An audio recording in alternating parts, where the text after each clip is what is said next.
pessoal, eu sou o professor Samuel Rosas, o seu professor de História.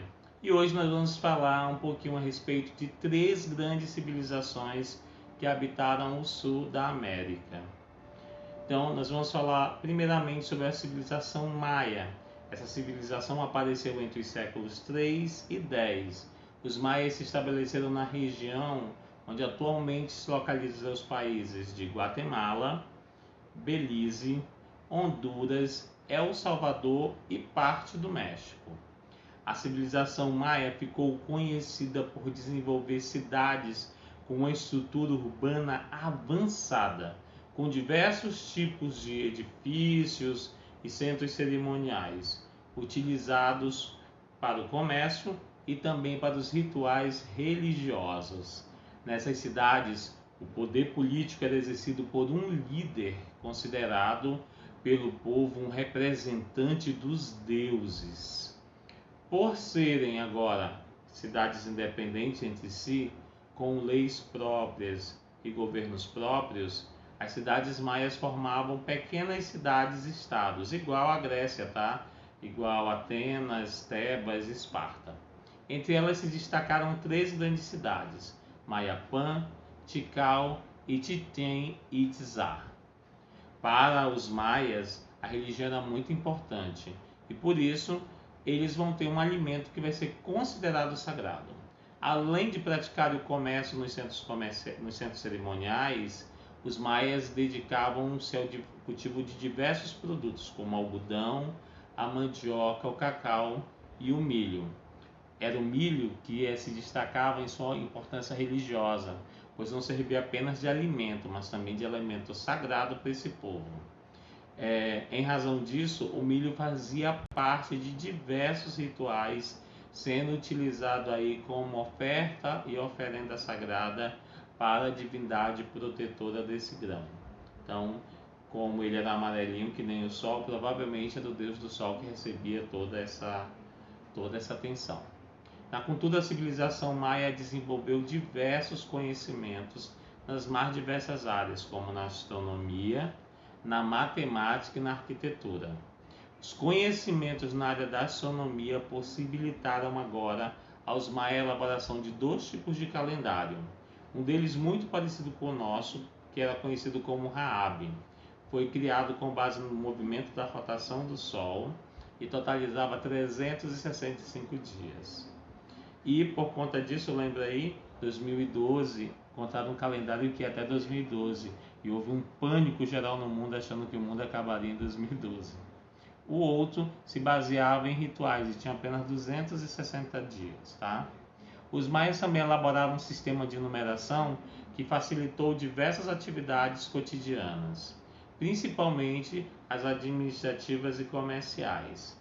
Esse sistema de algarismo era representado por meio de símbolos, como o ponto, que valia como o nosso número 1.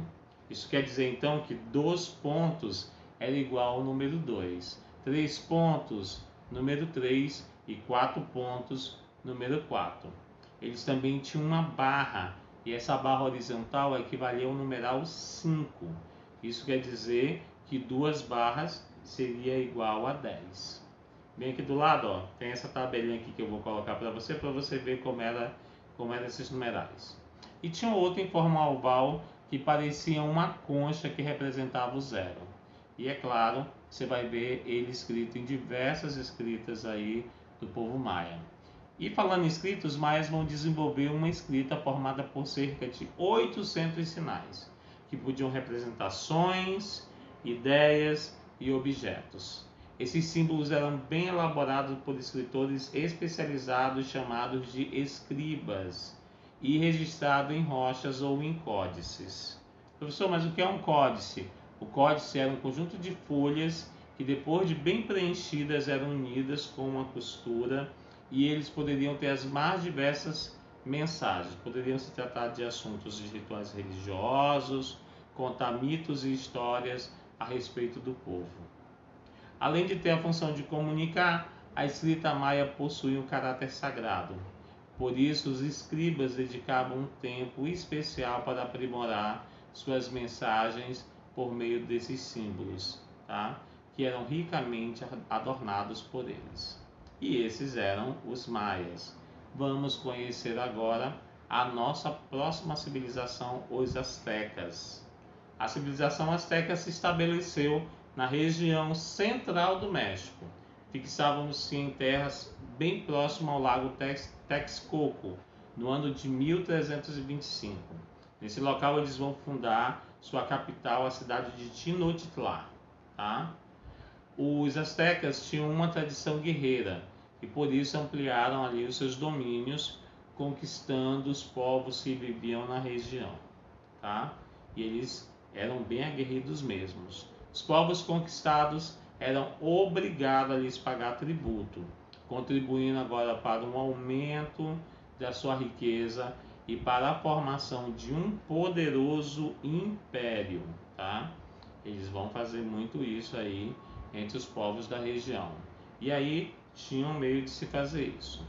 A religiosidade asteca, né, eles adoravam diversos deuses, geralmente esses deuses estavam relacionados a situações ligadas à natureza. E além de serem considerados capazes de controlar a vida e a morte. Vamos conhecer a seguir agora algumas dessas divindades que eu vou colocar aqui para você, para a gente ver as características de como eles eram. Desculpa aí se eu falar o nome errado, porque são nomes muito difíceis de falar. Huitzilopochtli era considerado o deus do sol e também da guerra. Tá? Nós vamos ter um outro deus chamado de Quetzalcoatl. A serpente emplumada era a divindade da vida, da morte, da fertilidade e da ressurreição. Temos também o Tezcatlipoca, era o deus da noite e além de ser considerado a divindade do fogo e também da morte. Tá?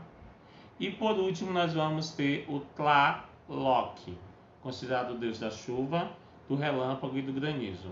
Lembre-se que eu já falei para vocês que os homens antigos eles vão usar as lendas e eles vão usar a natureza para tentar manifestar aí aquilo que eles vão entender de mundo. Vamos voltar um pouquinho para os militares. Como era a questão militar, eles tinham uma tradição bem guerreiros astecas, né? E por isso eles expandiram muito o seu império. Seu exército era composto por homens bem treinados que estavam prontos para conquistar novas terras. Essa conquista podia ser feita por meio de acordos. Eu vou lá e eu faço um acordo com os meus inimigos, né? Os astecas mandavam seus líderes à região a ser dominada e tentavam fazer um acordo. Caso o acordo não fosse aceito, aí entrava o exército asteca e atacava a região, tomando-a à força. Caso aceitassem, os habitantes do local deveriam se submeter ao domínio asteca, pagando-lhe tributos, e essa tributação podia ser paga em penas, plumas, em pedra de jade, em ouro, em prata, em milho e até mesmo em cacau. Tá? O comércio asteca também era algo muito importante. As atividades comerciais eram importantes para o dia a dia dos astecas. Em cidades como Tenochtitlan, existiam grandes mercados onde as pessoas trocavam os mais diversos produtos.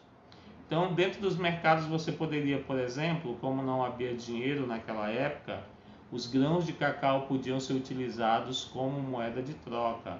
Eu tenho grãos de cacau, e cacau era fazia uma bebida sagrada, eu trocava a semente do cacau. As pessoas pobres também da sociedade asteca ofereciam dentro dos mercados sua força de trabalho como um produto, tá? E eles ofereciam em troca de produtos que eles poderiam levar para casa, tá? Dentro desses produtos estavam tecidos, milho, penas, plumas, objetos de cerâmica, que eram alguns produtos que podiam ser trocados dentro do mercado. Eles trocavam esses produtos por força de trabalho ou até mesmo pelo cacau, lembra lá. Também nesses mercados, alguns escravos eram comercializados e muitos desses escravos eram prisioneiros de guerra. Vamos conhecer agora a civilização Inca.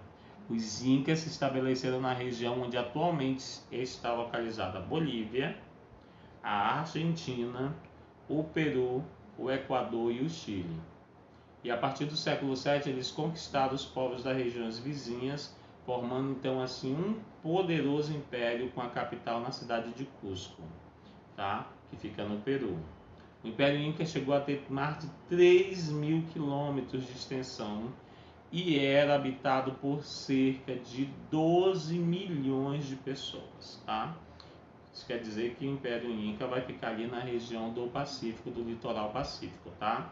Na sociedade Inca, o poder é exercido de maneira centralizada agora por um único imperador, que era chamado de Sapa Inca, ou Grande Inca, tá?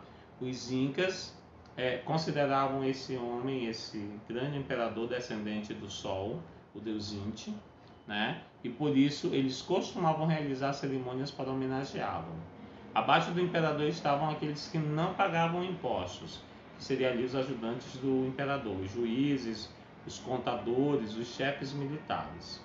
Abaixo desses haviam os pequenos comerciantes, e aí esses sim já pagavam impostos, comerciantes, artesãos e os camponeses, que organizavam as comunidades chamadas de Ailum, nas quais podiam cultivar a terra de maneira coletiva. O dia a dia do Império Inca era também algo poderoso de se ver, porque os incas elaboraram um instrumento chamado quipó, tá? O quipó auxiliava no controle de diversas atividades cotidianas, como na produção agrícola, na arrecadação de tributos. O quipó, ele era como se fosse uma fita de pano composto de diversos nós coloridos, e cada nó simbolizava um valor e uma quantidade. Na arquitetura, eles também construíram grandes cidades e templos, muralhas que surpreendem pela grandiosidade até hoje. Essas construções eram feitas de grandes blocos de rocha que se encaixavam perfeitamente, sendo capazes de suportar até terremotos, que ocorriam muito naquela região. Os incas, eles construíram também uma rede de estradas que ligava Cusco a diversas regiões do império, e vão ser eles que vão criar o primeiro correio na América do Sul, porque os homens corriam de um lado a outro levando as mensagens. E essa foi as civilizações que viveram no sul da América. E essa foi a nossa aula de hoje. Se você gostou, curte, comenta, compartilha com seus amigos e aí me ajuda a fazer o canal crescer. Faça lá seus comentários, me ajude a aprender mais, porque quem para de aprender hoje deixa de ensinar amanhã. E eu não quero deixar de ensinar, eu quero aprender cada dia mais para continuar sendo o professor Samuel Rosas, o seu professor de História. Beijo, beijo. Tchau, tchau.